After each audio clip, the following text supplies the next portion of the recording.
हो सकता है ऐसा? तो फिर आप लोग ये दोनों क्यों हो रहे? अब 1953 में जब इस देश में पहला पिछड़ा कमीशन आया, जिसने अपनी रिपोर्ट 1955 में दी, जिसको हम काका कालेलकर आयोग कहते हैं। आपको पता है, मैं उसमें ज्यादा चर्चा नहीं करूंगा, सिर्फ रिमाइंड करा वो लागू हुआ क्या। और उस कमीशन का चेयरमैन मिस्टर कालेलकर पूना का कोकन ब्राह्मण था, और उसने वो रिपोर्ट देने के बाद मिस्टर नेहरू को अलग से एक पर्सनल लेटर लिख के कहता है कि मैंने ये रिपोर्ट सबमिट तो की है, लेकिन मैं इस मत का नहीं हूं कि ये ओबीसी को अधिकार मिलना चाहिए। तो नेहरू तो चाहते ही हैं, और इसीलिए वो रद्दी के टोकरी में रहा। तब से लेकर हमारे पिछड़े वर्ग के बहुत सारे प्रतिनिधि इस देश की पार्लियामेंट में जाते रहे हैं। सबकी जुबान में अभी भी फेविकोल लगा हुआ है। और 77 में जब जनता पार्टी की सरकार बनती है और वो 40 दिन में पार्टी बनकर के मैदान में आती है और सत्ता में आ जाती है। कितने दिन में? 40 दिन में।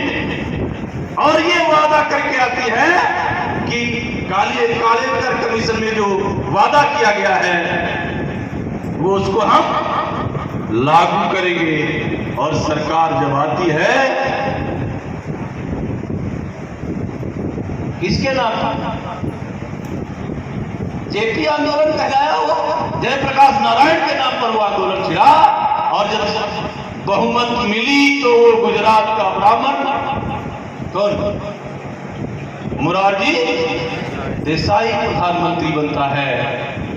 और फिर वो भी ये तर्क देता है, अरे ये 31 की जनगणना बहुत पुरानी है और कालेलकर कमीशन का रिपोर्ट भी पुरानी है, उसको लागू नहीं किया जा सकता।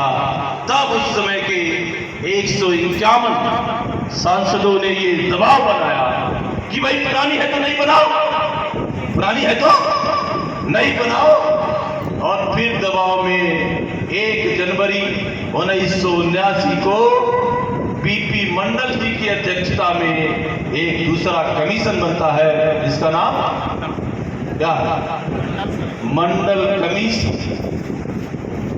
और जब वो मंडल कमीशन जिस दिन पेश हुआ 31 दिसंबर 1980 को, उस दिन मिस्टर वाजपेयी जो जनसंघ के माध्यम से उस पार्टी में हिस्सेदार थे, उन्होंने सत्ता से समर्थन वापस लिया और जनता पार्टी की सरकार गिरी।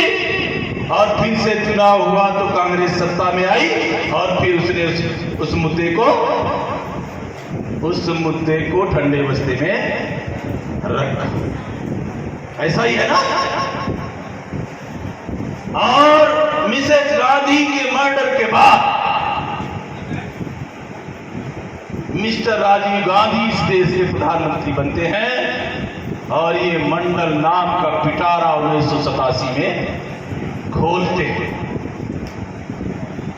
और फिर काफी तालमेल हुआ, ये सारा कुछ मैं ज्यादा उसमें डिटेल में नहीं जाना चाहूंगा, क्योंकि डिटेल का मतलब 2-3 घंटे बात करना और उतना समय नहीं है। और उसी मुद्दे को लेकर जब ये मामला कोर्ट में चला जाता है तो सुप्रीम कोर्ट भी ये बात रखती है कि ये पुरानी बात है, इसको नया प्रमाणिक नहीं माना जा सकता है।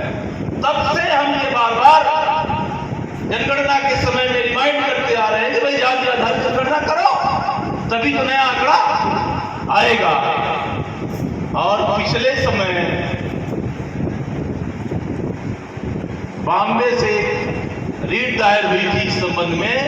बॉम्बे की हाई कोर्ट ने कहा नहीं, ये जनगणना नहीं कराई जा सकती। इसका मतलब पूरा का पूरा ये ब्राह्मणवादी सिस्टम जनगणना कराने वाला नहीं है।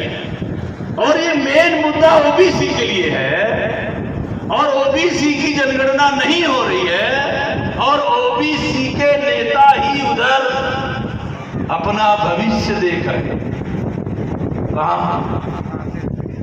कहां जी? कांग्रेस, बीजेपी, सपा, बसपा, और आज एक समय एक बात और चल पड़ी है, आम आदमी पार्टी। सब में हमारे नेता ये क्या देख रहे हैं? भविष्य देख रहे हैं। कैसा भविष्य? मैं बताता, 2 मिनट का समय इसमें देता हूं कि एक सामंतवादी किसान के यहां 2 गधे थे। क्या थे? गधे। और वो किसान गधों को जबरदस्त बोझ लाद कर अपना सामान ढोता था, और पेट भर खाना भी नहीं देता था। और वो जानवर जब इधर उधर मुंह मारते थे तो उनकी पिटाई भी करता था। संयोग से एक गधा एक दिन छूटा और भागकर वो पहाड़ के किनारे एक झील था, उधर ही वो चला गया। उधर ही वो आराम से चरता खाता और पूरी जिंदगी जीने लगा। अब एक बचा, अब उसको डबल काम, एक का दुगना काम करना पड़ रहा। खाना अलग से नहीं मिलता, पिटाई अलग से मिल रही। वो सूख कर काटा। दूसरे साल गर्मी का जब सीजन आया, खेती होती थोड़ा कम हुई, तो उस किसान ने सोचा कि भाई छोड़ देते हैं इसको, जाएगा अभी गर्मी में चरे खाएगा, फिर जरूरत पड़ेगी तो ला लेंगे। वो चलते खाते उसी पुराने साथी के पास पहुंचा। बड़े दिनों में मुलाकात हुई, एक दूसरे से मिले, हाल चाल हुई। कहा यार तुम तो मरने की स्थिति में आ गए हो, क्या गया? कहा बोले क्या होता, तुम चले आए तो तुम्हारा भी काम मुझे ही करना पड़ता है, और खाना नहीं मिलता, पिटाई अलग से होती है। तो उसने कहा यार तुम भी मेरी तरह भागो। तब वो कहता है यार भाग तो आओ, लेकिन मेरा भविष्य दिखता है मुझे। क्या दिखता है? तो उसको बड़ा आश्चर्य हुआ, मर रहा है और कह रहा भविष्य दिख रहा है। बोले कैसे? अरे बोले भाई उस किसान की एक लड़की है और वो 10वीं में पढ़ती है। हाँ बोलो बोलो आगे। अरे बोले उसका मन पढ़ने अड़ने में नहीं लगता, और वो किसान जब उसको डांटता है, फटकारता है, तो बोलता है कि तुम यदि इस साल फेल हुई तो मैं तुम्हारी शादी गधे से कर। तो गधा क्या भविष्य देख रहा है? वो फेल होगी और मेरी शादी। अच्छा मान लो फेल भी हो जाएगी, शादी होगी? अरे आदमी की शादी तो आदमी से ही होगी ना भाई। लेकिन ये हमारे समाज के वो गधे उधर,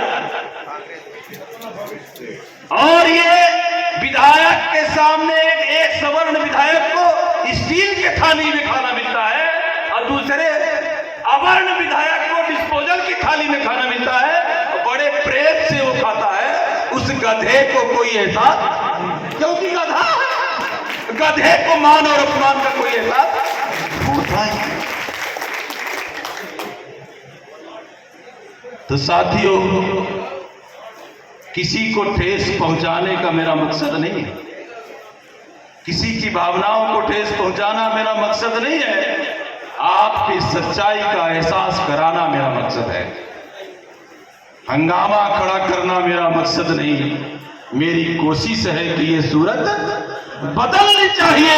वो मेरे सीने में ना सही आपके सीने में जले, लेकिन वो आग जलनी चाहिए। ये आग जलाने के लिए हमने ये कार्यक्रम रखा है। साथियों, समय इजाजत नहीं दे रहा है, लेकिन ये कार्यक्रम मध्य प्रदेश में हो रहा है, मध्य प्रदेश के रीवा जिले में हो रहा है, इसलिए मैं मध्य प्रदेश के बारे में थोड़ी सी बात करूंगा।